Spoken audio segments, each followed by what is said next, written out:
Tout commence avec un cours d'histoire dans un lycée allemand, avec comme thème du jour l'autocratie. L'autocratie, c'est un type de régime dans lequel le gouvernement, le peuple est guidé par une personne, un leader. Le professeur pose alors la question qui fâche. Mais comment les gens ont pu laisser ça arriver? Et là, les élèves un peu blasés, à force qu'on leur reproche les bévues de leurs ancêtres, répondent des choses classiques. Ils étaient ignorants, ils étaient faibles, ils étaient pauvres. On les a forcés, c'est tout.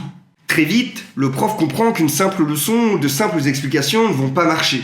Il va falloir essayer quelque chose de beaucoup plus impactant. Il décide alors de lancer une expérience pédagogique, de rendre cela vivant. Au début, rien de bien méchant, juste de quoi illustrer son cours. Alors, il va utiliser la première arme de ce mouvement, l'éloquence. Il va faire un discours inspirant pour essayer de soulever la ferveur de la foule. Il donne de nombreux exemples sur les personnes qui ont réussi au cours de l'histoire de l'humanité et leur trouve un point commun, la discipline. Au début, c'est cool, ça soude les élèves. Le prof leur montre la force de ce groupe et l'impact que peut avoir uniquement la discipline autour d'un objectif commun. Il instaure des règles simples, une posture stricte, une discipline de groupe et leur demande très vite de choisir un nom, un symbole, un uniforme et une image. Directement, les élèves prennent ça au sérieux. Ils sont impliqués. Ils deviennent proactifs. Ils vont décider de faire vivre le mouvement. Dès à présent, ils ne sont plus seuls. Ils ne sont qu'un.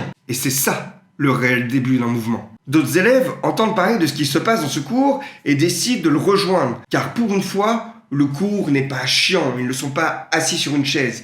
Il est vivant, alors eux aussi veulent faire partie du mouvement. Tous s'autoproclament membres du mouvement La Vague. Ils commencent à exclure les gens qui ne sont pas d'accord avec cette idéologie, commencent à se surveiller et même à se radicaliser. Très vite, le mouvement prend de l'ampleur, beaucoup d'ampleur. En 5 jours, le groupe est passé de 30 à plus de 200 élèves. Le mouvement est en marche, organisé autour d'un leader et d'un projet commun jusqu'à ce que tout explose. Violence, trahison, destruction. Le prof est alors totalement dépassé. Il décide de réunir tous les élèves dans le gymnase pour faire un nouveau discours. Un discours galvanisateur. Il pousse l'expérience à son paroxysme jusqu'au drame. Mais pour bien comprendre, je vous propose de revoir cette scène qui est très explicite. Une scène qui date de 2008, il y a 17 ans. Et pourtant, le discours est encore si cohérent aujourd'hui.